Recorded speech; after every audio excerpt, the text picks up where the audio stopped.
Have you ever seen the movie Tropic Thunder? Remember Kirk Lazarus, Robert Downey Jr. as character, who famously said, "I don't drop character till I've done the DVD commentary"? Well, there's a real-life artifact that's been holding its character for over 1600 years. Never breaking, never rusting. I'm talking about the legendary Iron Pillar of Delhi.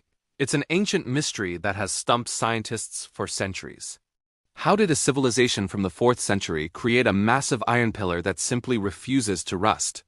Today, we're diving deep into the science behind this incredible feat of ancient engineering. Is it alien technology?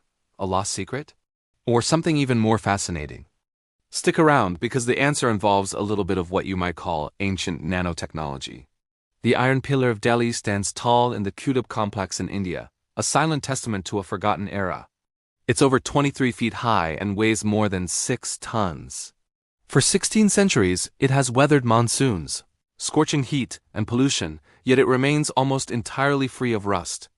To put that in perspective, any modern piece of iron left outside would be a corroded mess in just a few years. So what's the secret? For a long time, people believed it was made of some exotic, extraterrestrial metal. Others thought it was a secret metallurgical formula lost to time. But the truth, as modern science has revealed, is both simpler and more brilliant than anyone imagined. To understand this marvel, we need to go back to the Gupta Empire, around 400 AD. This period is often called the Golden Age of India, a time of incredible advancements in art, science, and mathematics. The pillar was originally erected in honor of a king, likely Chandragupta II. But how did they make it? Unlike modern steel production, which aims to remove all impurities, the ancient Indian blacksmiths used a process called forge welding. They would heat up small chunks of iron, known as blooms, and hammer them together, layer by layer, to form the massive pillar. This process was painstaking, requiring immense skill and effort. But it had an unintended genius side effect. The key to the pillar's rust resistance isn't what was taken out, but what was left in. The iron ore used by the ancient smelters had a high phosphorus content. During the forge welding process, this phosphorus wasn't entirely removed. Instead, it got trapped within the iron, along with bits of slag and unreduced iron oxides. This mix of impurities is the pillar's secret weapon. Modern analysis has shown that these phosphorus-rich particles are distributed throughout the iron matrix. Now, this is where the magic of chemistry begins. When the pillar is exposed to the elements rain, humidity and air, a very thin protective layer begins to form on its surface. This process is different from typical rusting. Normally, iron reacts with oxygen and water to form a flaky, reddish-brown iron oxide, what we know as rust.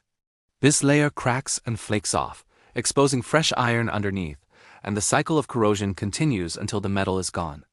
But on the Delhi pillar, something different happens. The high phosphorus content in the iron acts as a catalyst. It encourages the formation of a very specific crystalline compound called iron hydrogen phosphate hydrate. This compound is incredibly stable and non-porous. Think of it like a coat of armor, but on a microscopic scale. This thin, passive film, only about 50 micrometers thick, that's thinner than a human hair, adheres tightly to the iron surface. It's like a perfectly sealed, protective skin. This layer, known as mesowite, effectively blocks moisture and oxygen from reaching the iron metal underneath. It stops the corrosion process dead in its tracks. So instead of rusting away, the pillar essentially rust-proofs itself. The very elements that should destroy it are actually contributing to its preservation.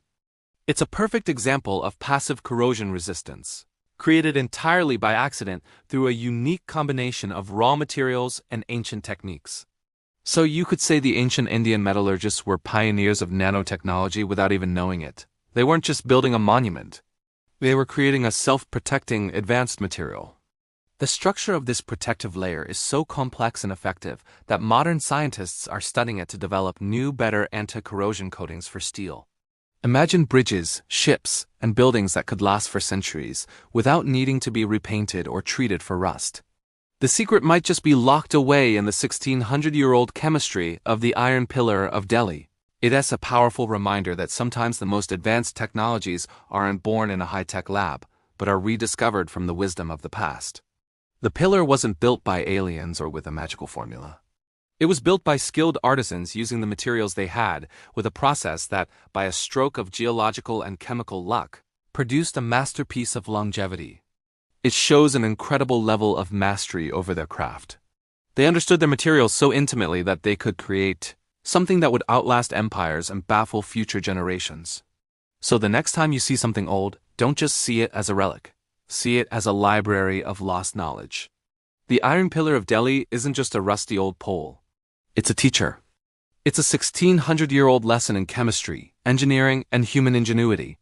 It proves that sometimes the most brilliant solutions come from working with nature, not against it. It stands there, unyielding and untarnished, challenging our modern assumptions about what is and isn't advanced. It's a true scientific wonder, hiding in plain sight.